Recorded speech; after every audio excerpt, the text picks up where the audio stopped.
now is the Democratic whip, Congressman Steny Hoyer of Maryland. Thank you very much for being on with us. Joe, take it away. Good morning. Hey, Steny, we've been talking this morning about a lot of things to keep up with, but one of the most disturbing is the news out that the president and the president's chief of staff, General Kelly, are berating and twisting the arms of the FBI director and their attorney general, trying to take pressure off of Donald Trump in the Russian investigation and trying to have a political purge of people that actually want an independent investigation. First of all, how concerning is that to you? And secondly, what can you and your caucus do to slow this sort of behavior down? Well, first of all, Joe, it's very concerning. It ought to be very concerning to every American. The underpinning of America is that we are a nation of laws. And if, in fact, the President of the United States can pressure law enforcement and as well try to pressure the courts and the Justice Department to skew the law, to undermine the proper administration of the law, then America is less safe, less secure, and less what America means to our people and to the world. So that it ought to be very concerning. You asked what we can do.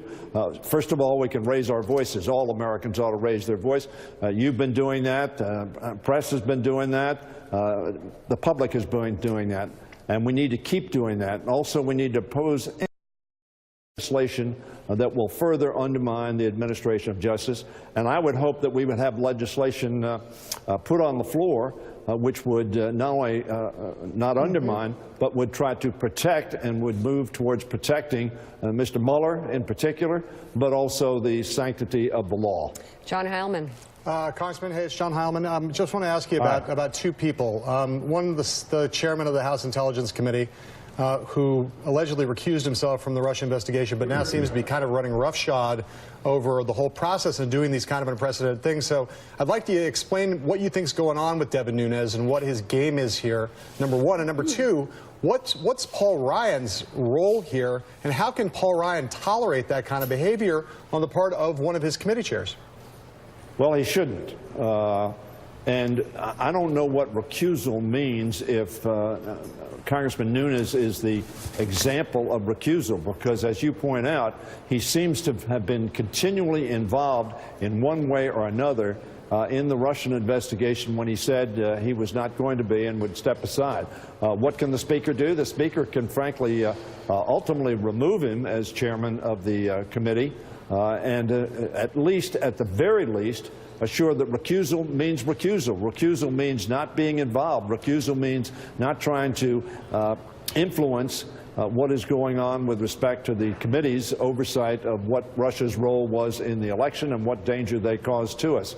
It's a very disappointing that the Speaker doesn't act, or that Nunes has acted notwithstanding his pledge of recusal because of close involvement with the White House. Let me just be clear here, Congressman. Would you say you'd be calling for the removal of Congressman Nunes from that committee? Is that what you're saying?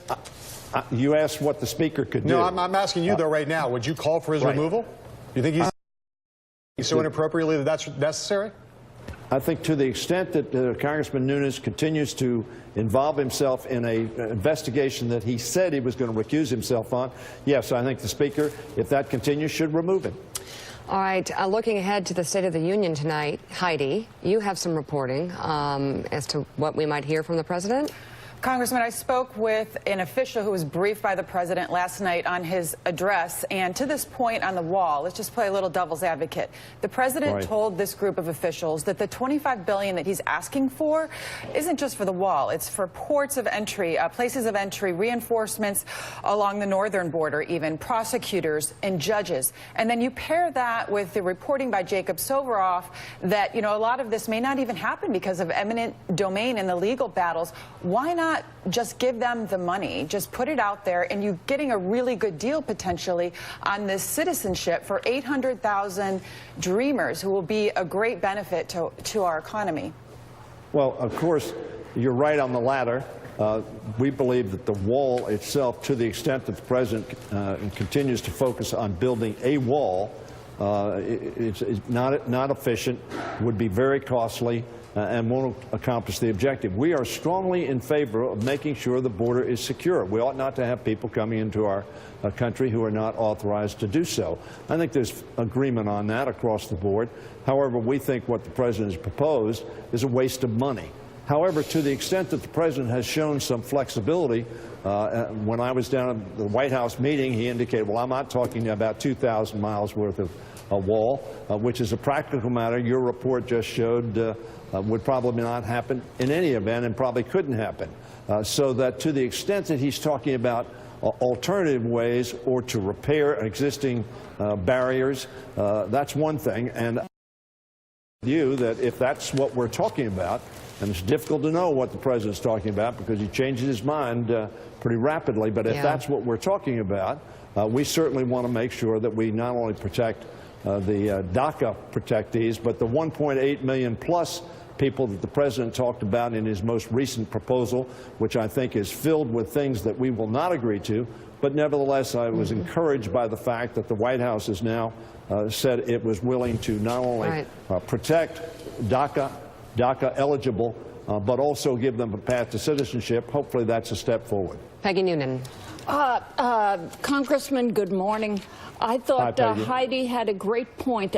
This does, or at least 2 weeks ago, it looked to me like a historic moment where the administration had climbed down on DACA and the Dreamers.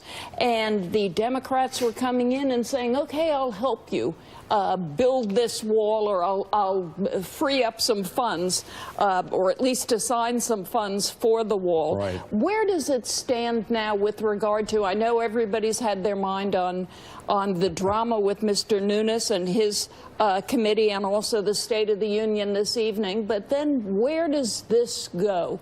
Does the Democratic leadership meet with the President? Does the Republican leadership meet with the President? Do you all talk to each other? How are you going to move this forward? Peggy, all of the above, hopefully.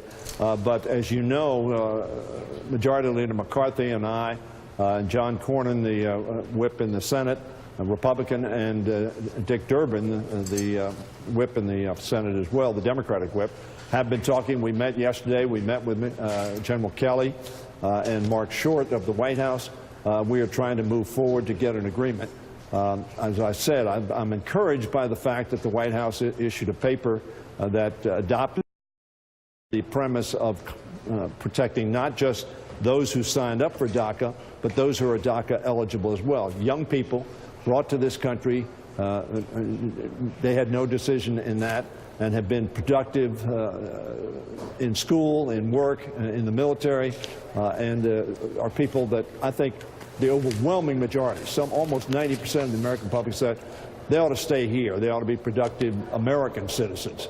And so the President's willingness to create a path for citizenship in return for some of the things he asked for in that document, some which we think are non-starters, which undermine family reunification. We don't think that's appropriate, which undermines making available slots for those who are of diverse backgrounds. We think that's probably a non-starter.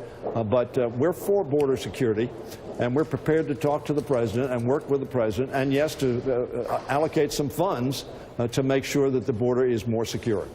Congressman Steny Hoyer, thank you very much for being on the show this morning. Thanks a lot.